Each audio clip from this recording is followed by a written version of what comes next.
Often I'm asked as a board member how the board is involved in the budget process.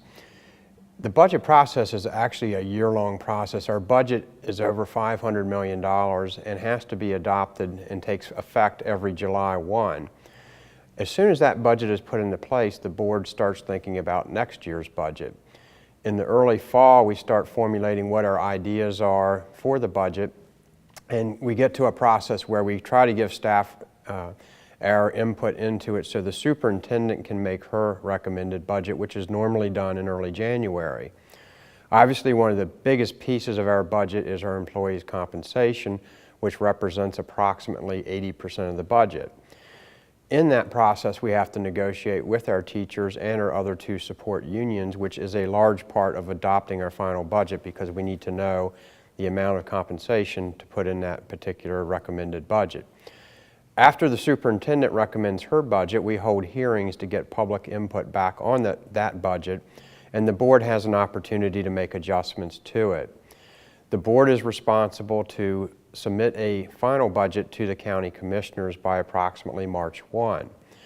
After the county commissioners have their budget, they have hearings on the budget and they will come back and give us a final amount that they're going to fund us. There's two major parts of our budget, which is the amount that the county funds us and the amount that the state funds us. There is additional funding in the budget which comes from the federal level, but the majority of it comes from the state and the county. We do not have the ability to raise funds. We are dependent upon what we're being funded for.